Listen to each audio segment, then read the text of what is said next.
Olá, boa noite. Boa noite. O relator da CPI da pandemia na Assembleia Legislativa do Amazonas foi ouvido hoje pela CPI da pandemia do Senado. Amanhã, 60 requerimentos de quebras de sigilo e convocações estão na pauta, entre elas o pedido para ouvir o deputado Ricardo Barros, líder do governo na Câmara. Além disso, a CPI da pandemia deverá ter mais tempo para concluir os trabalhos. O pedido recebeu o apoio necessário e agora falta apenas a leitura em plenário, o que deve ser feito pelo presidente Rodrigo Pacheco. Pelo menos 32 senadores apoiaram o pedido para prorrogar o prazo para apresentação e votação do relatório da CPI da pandemia. O relator da CPI, senador Renan Calheiros, disse que mesmo com autorização para ultrapassar a data de 7 de agosto, o relatório deve ser apresentado antes. Não há uma ampliação de prazo apenas. O que é que há? O que é que há um aumento grande de indícios, de crimes, né? Até mais graves do que os crimes do próprio negacionismo. E aí nós precisamos de mais algum tempo. A prorrogação será por 90 dias, mas a expectativa que nós temos é que não tenhamos que gastar esse tempo todo e possamos dar esses esclarecimentos ainda dentro do prazo. Nós vamos nos esforçar para isso. Nesta terça-feira, a CPI da pandemia ouviu o deputado estadual Fausto Júnior. O deputado amazonense foi relator da CPI da pandemia feita na Assembleia Legislativa do Estado. Por isso, foi convocado a falar à CPI sobre as conclusões da investigação. O deputado disse que o relatório da CPI foi apresentado antes da crise da falta de oxigênio, mas que o documento serviu como base para 3 operações da Polícia Federal. Fausto disse ainda que a CPI detectou 17 crimes praticados durante a calamidade no Amazonas, entre eles peculato e fraudes. 50 pedidos de indiciamento foram feitos. O deputado afirmou que o atual governador do estado, Wilson Lima, não foi indiciado, mas que todos os governadores investigados deveriam ser, inclusive o presidente da CPI da pandemia, senador Omar Aziz, que foi governador do estado de 2010 a 2014. Todos os governadores investigados pela CPI mereciam ser indiciados. Eu propus isso na comissão e não foi aceito. O senhor propôs o indiciamento do governador? Propus e não foi aceito. O relatório é votado. Foi construído através de todas as mãos.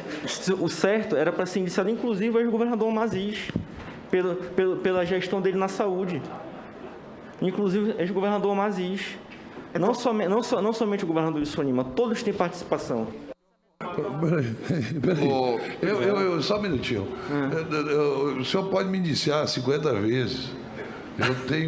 Até porque nós não indiciamos, nós pedimos o indiciamento. Quem indicia são os órgãos de controle. É importante. O senhor pediu o indiciamento, então? É uma pergunta específica. O senhor pediu ou não pediu? Ou não? Não pedi. Em seguida, o líder do governo no Senado pediu a palavra para criticar a notícia-crime protocolada por 3 senadores contra o presidente Jair Bolsonaro no Supremo Tribunal Federal. A notícia-crime, ora em análise, não detém aptidão mínima nem justa causa idônea para o seu devido prosseguimento, uma vez que foi realizada uma avaliação cautelosa e criteriosa do secretário executivo Elcio Franco acerca da denúncia de irregularidade contratual apresentada pelo parlamentar Luiz Miranda. Randolfo Rodrigues explicou que a notícia-crime é uma iniciativa de 3 senadores fora do contexto da CPI da pandemia e afirmou que não há esse debate na comissão. Para amanhã, os senadores têm na pauta 60 requerimentos de quebras de sigilo e convocações.